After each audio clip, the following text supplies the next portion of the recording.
Oi caríssimas, tudo bem com vocês? Bom, o tema de hoje que me foi solicitado é para poder falar de lipo de alta definição, LAD, ou lipo HD. O que seria isso? Seria uma lipo onde eu associo a passagem dessa cânula em regiões mais superficiais e regiões mais profundas. Então eu selecionei 5 perguntas, 5 subtemas dentro da lipo HD que eu vou contar um pouquinho para vocês. O primeiro ponto que a gente tem que colocar, que perguntaram para mim é: qual é a paciente para a lipo de alta definição? A paciente para lipo de alta definição é aquela paciente que está com as gorduras localizadas, não é uma paciente muito gordinha, é aquela paciente que está um pouquinho acima daquele corpo que ela gostaria de ter, com aquela gordura localizada. Essa paciente eu consigo defini-la e passar a cânula de maneira mais superficial, demarcando aquelas regiões do lado do umbigo, acima do umbigo ali, fazendo aquelas linhas tênues que dá aquele aspecto gracioso nela, e na parte de trás, no dorso da paciente, esculpindo logo acima do glúteo, para dar aquele aspecto como se ela tivesse tirado as costelas, como algumas pessoas acham que eu faço com as minhas pacientes. E claro que eu não tiro costela de ninguém, eu simplesmente mesclo a passagem de cânula com a sua superfície mais profunda ou mais superficial, tá? O segundo subtema aí que me perguntaram bastante: quem faz a lipo HD? É o aparelho que é responsável ou o médico? Aí eu faço uma comparação, uma analogia com o piloto de Fórmula 1. Quem é mais importante ali? É o carro ou é o piloto? Lembra da época de Ayrton Senna, quando ele era policampeão, multicampeão? Ele começou com um carro ruim e nem por isso ele deixou de fazer aquelas maravilhas que ele fez. E isso em outras áreas também. É óbvio que determinado aparelho, e aí eu falo do Vaser especificamente, ele facilita e muito a lipo de alta definição quando a pessoa sabe utilizá-lo. Mas o médico que é afeito a esse procedimento, que passou pela curva de aprendizado e tem mão para isso, ele consegue gerar resultados de alta definição sem mesmo usar o Vaser ou qualquer outro aparelho. O Vaser eu coloco como uma grande vantagem.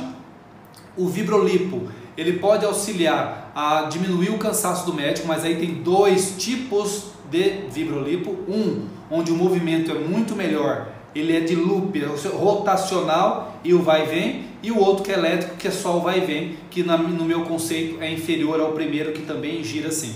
Mas isso são detalhes, porque o principal ainda é o cirurgião.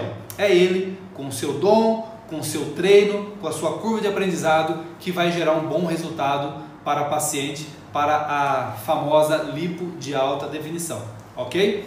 Terceiro ponto abordado aí pelas pacientes que me pediram é: a lipoaspiração dói? Ela faz fibrose? Isso é um ponto bem interessante. Por quê? Lipo dói? Claro que dói, não vou mentir para vocês. A primeira semana é chata, sabe? A pessoa incha, a pessoa vai perder um pouco de sangue, vai sentir um pouco de cansaço. Isso é bastante comum. E com os suplementos que a gente passa, com algumas orientações, ela começa a melhorar. É o que eu chamo, né, de começar a alçar voo. E aí com 3 semanas em média, ela começa a perder as roupas. E praticamente ela troca o guarda-roupa inteiro, porque as roupas ficam todas frouxas. E por vezes, quando ela faz enxertia glútea, ainda tem a maravilha de ela ir na loja, experimentar aquela calça, a calça passar com dificuldade na bunda, e quando passa da bunda fica frouxa. Olha que maravilha, a cintura está assim e o bumbum está grande. Isso aí é plenitude na terra. A mulherada adora, é bem interessante. Mas aí um outro tema que é a enxertia, que eu já conversei, né, numa outra oportunidade com as pacientes, com as minhas seguidoras também, e agora com vocês. Tá? Então na questão se dói ou não, sim, dói, mas isso depende muito do limiar de dor de cada paciente, né? Depende de a pessoa sente mais dor, se ela é mais sensível ou se é menos sensível, e é óbvio, nós passamos vários remédios, várias medicações para minimizar essa fase. Mas saibam, muitas com 1 semana arrependem do procedimento por causa desse processo que é chato, e todas, 100%, com 30 dias faria 10 vezes esse procedimento se fosse necessário para chegar no resultado que ela chegou. Só para vocês terem uma ideia de como é que é essa evolução. E a fibrose? Gravem isso, que as pessoas têm um conceito errado. Fibrose é uma consequência natural da lipo.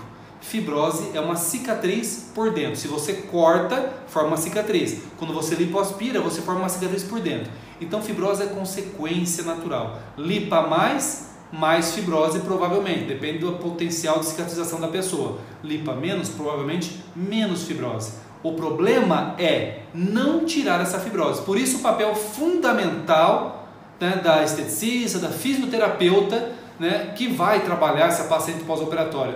Porque pelo menos 40% está lá com ela. Porque uma lipo mal feita, ela não vai resolver o problema. Agora, uma lipo bem feita, ela pode estragar o resultado se ela não souber fazer uma boa massagem, aí a drenagem, né, depende de quem está falando, desse pós-operatório para poder esticar essas fibroses, deixar essa fibrose mais profunda e fininha, né, a técnica LTF, eu acho bem interessante, né, a respeito disso, tá bom?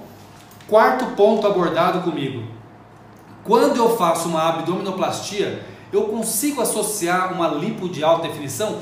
Efetivamente não, porque eu não posso lipoaspirar muito essa pele, esse retalho que vai descer, porque eu posso fazer com que ele falte circulação e possa ter necrose. Tem algumas áreas mais nobres, onde a circulação é mais tênue, é mais sensível, então eu não posso pegar muito pesado na lipo ali. Mas nas regiões laterais, o que eu consigo? Eu consigo fazer um resultado tendendo para lipo HD. Eu posso fazer aquelas cavadas na lateral do umbigo, eu posso cavar um pouco aqui em cima, eu posso acinturar bem a paciente. Então, claramente, pode fazer lipo HD efetiva com o abdômen? Não, mas eu posso gerar um resultado muito próximo disso. Eu posso tender para lipo HD com a abdominoplastia, é claro que depende da pessoa. Quanto mais gordinha ela for, menor a chance dela ter essa lipo HD, tá bom? E quinto e último tema que nós vamos abordar hoje é: quais os cuidados que eu tenho que ter para obter um bom resultado? A alimentação saudável, diminuir aí as coisas que te inflamam, tira glúten, tira leite, tira os carboidratos processados, ingira pelo menos 2 litros de água por dia, tá? Os sais minerais da água de coco, excelente também, tá muito bom. Então uma boa ingesta hídrica é importante, movimentar-se no pós-operatório, lembrar que você está operada, não está doente, então tem que movimentar, porque isso você diminui a chance de trombose na perna, que é aquela pedrinha de sangue na perna, tá? Além disso, da alimentação, além do líquido, além de se movimentar, fazer as drenagens, importantíssimo, usar a suplementação que nós usamos, tá? Fazer alongamento para poder esticar e quebrar essas fibroses e voltar, fazer os seus retornos com o seu médico periodicamente conforme ele orientar, seguir exatamente o que ele lhe falar, porque se você faz esses passos ipsiliter ali, um por um, você aumenta em muito a chance de você ter um excelente resultado da sua tão almejada lipo de alta definição, tá bom? Beijo a todas!